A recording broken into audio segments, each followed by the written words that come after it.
Hey viewers, and welcome back to Exhaust Notes Australia. My name's Dan, and with me today is this special edition Subaru Outback all-wheel drive touring Sport XT. And with a name like that, it'd want to be special. This car now sits at the top of the Outback range above the Sport and the Touring XT versions. It comes in this exclusive Geyser Blue with the blacked out rims and some black detailing on the rear, including the badges and the rear boot garnish.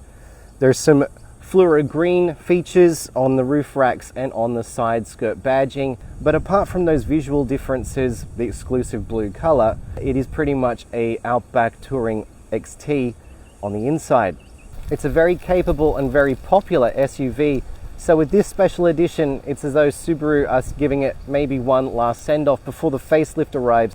The Sport Touring XT is priced from $63,266 drive away in Sydney, and it's just a little bit more than the lower spec levels.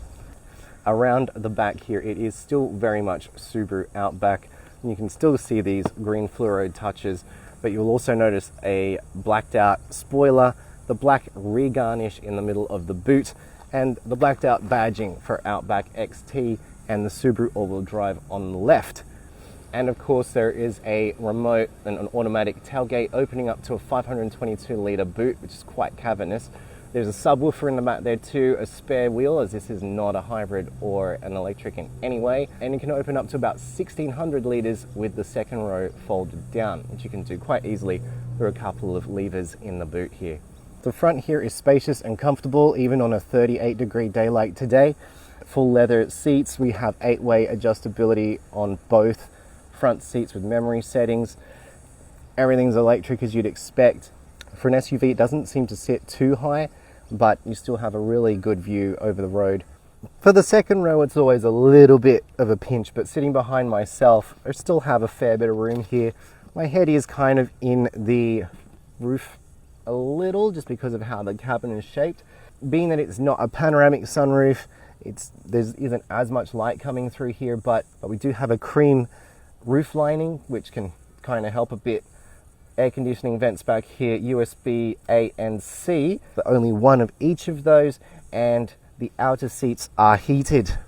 ISOFIX points obviously included too, and 3 tether points in the rear of the seats with a over-the-shoulder center seatbelt as well.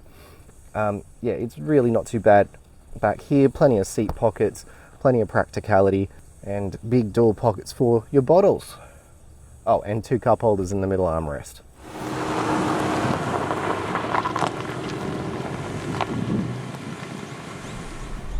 All right, so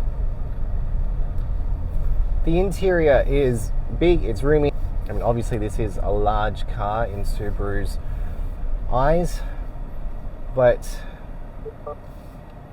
it's quite capable. We've got this little bit of track here, which is nothing, but we do have the little X modes where we can change the mode. So we put it in the dirt and we can traverse this quite comfortably. The ground clearance is reasonable enough for some light soft roading, should you wish to embark on a challenge from time to time. And I do think obviously Subaru are very capable with their product, but whilst a lot of people may buy these cars and they may never see any off-roading, it is good to remember that they are quite capable. Normally when I come here, this is actually really, well, that's quite soft actually. Usually when I come through here, this is usually filled with water, so it's the actual first time I've been able to drive through there, which is a bit of fun. Being that this is basically an Outback Touring XT on the inside, we have all the nice features. We have the heated and ventilated front seats, which is very welcomed on a day like today where it's 37 degrees outside. We also have a heated steering wheel should it get cold during the winter, but everything is nice to the touch, being that Japanese and Subaru quality there. The indicator lever returns to the middle when you activate it. That is an interesting design feature there. I've only had that before in an Alfa Romeo, just something to get used to. We do have wireless Android Auto and Apple CarPlay, which is handy, but there are no wireless charging pads in here, which is a little annoying because your phone is going to quickly drain its battery through a wireless connection. So you're probably better off just hooking it up to one of the USB points that you have in the front here. Riding on these 18s, it's not too bad through here, and you know these roads are a little bit less looked after, but the Outback is handling it with ease. Under the bonnet is the 2.4 litre turbocharged flat 4, delivering 183 kilowatts and 350 newton meters of torque. It's not the punchiest engine we've come across, but it does the job okay. Instead of a bonnet scoop, air is piped to the top-mounted intercooler through this intake on the underside of the bonnet. In fact, I did have to double check that it was turbocharged because it just felt a little sluggish off the line. You do have Subaru's SI drive, so you can hit the S button, it'll remap the engine. I don't think it can do it whilst it's in dirt mode. So then I did notice a little bit better pickup from the accelerator pedal. With it being such a big car, there is a lot of visibility out there, big windows, big mirrors. They have blind spot monitors built into them, so they will light up yellow if it detects a car in your blind spot. So it makes sense as a decent large 5-seater for the family, and you can just go do a little bit of exploring in it as well, and everyone can ride in comfort. I don't really feel you're breaking the bank too much either at just over 63,000 drive away. For efficiency, Subaru claim that the Outback will do 9 litres to the 100. I think just because of the weather we've had in Sydney recently, stiflingly hot, I've been reading just over 10, so not too far off.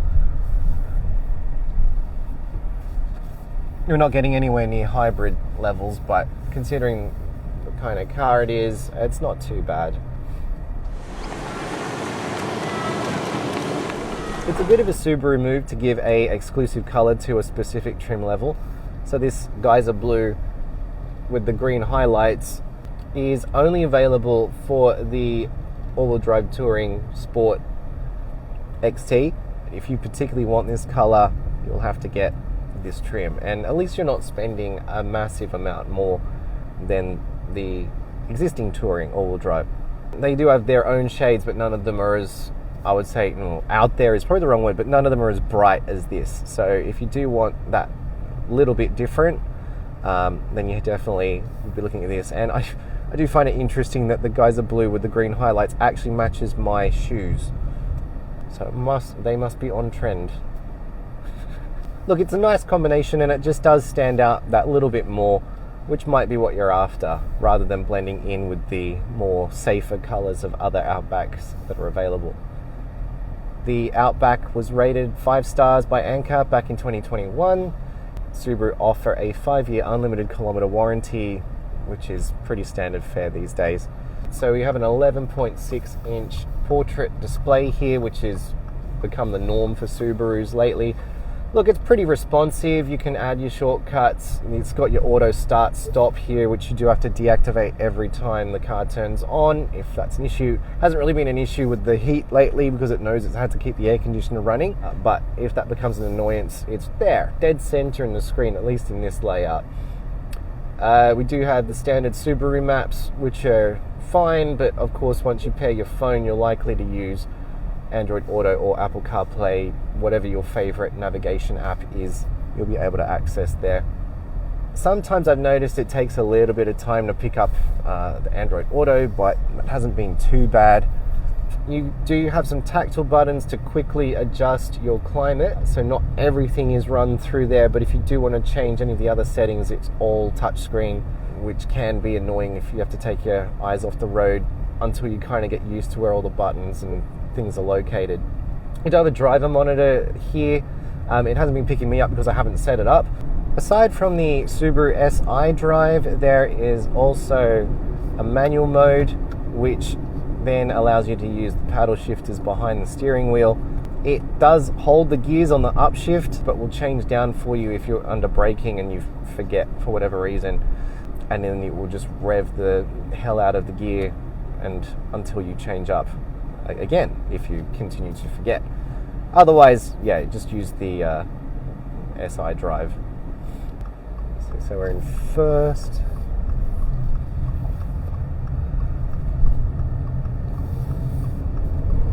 Yeah, it's holding. All right, change. And change. Okay, yeah, so it will continue to hold the gears until you change up. As with most cars these days, the driving around urban areas is really easy.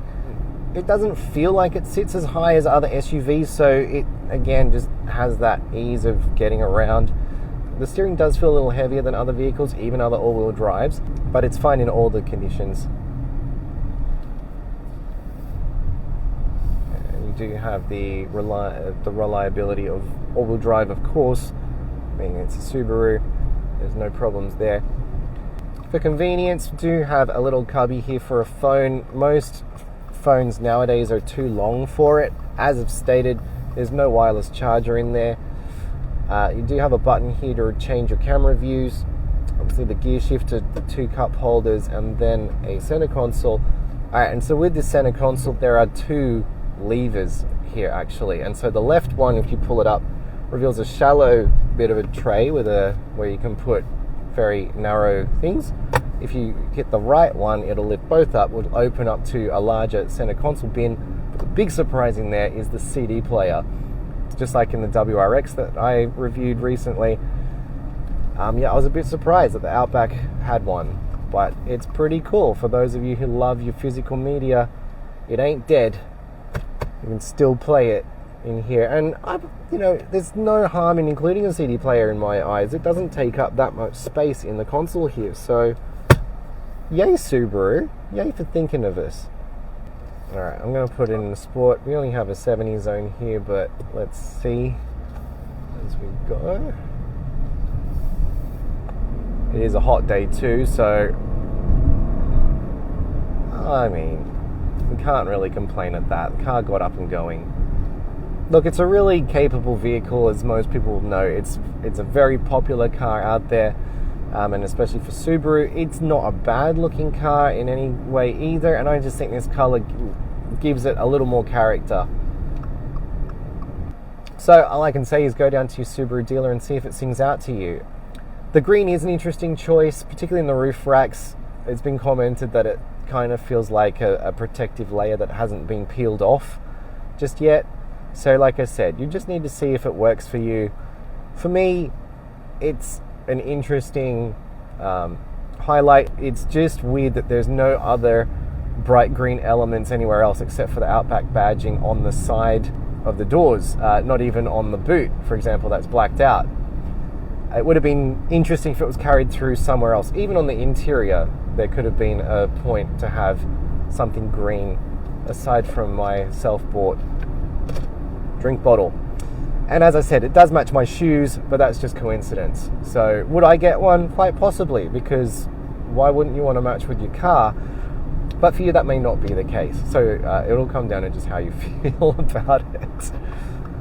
Aside from that, it has all the practicalities that you'd expect out of an Outback touring. So it's a very good car.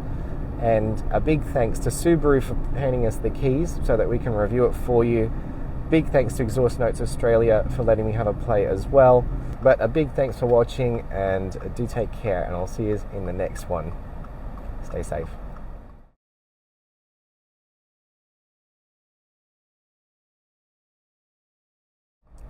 Hey, I just realized this truck next to us is the opposite colors of this.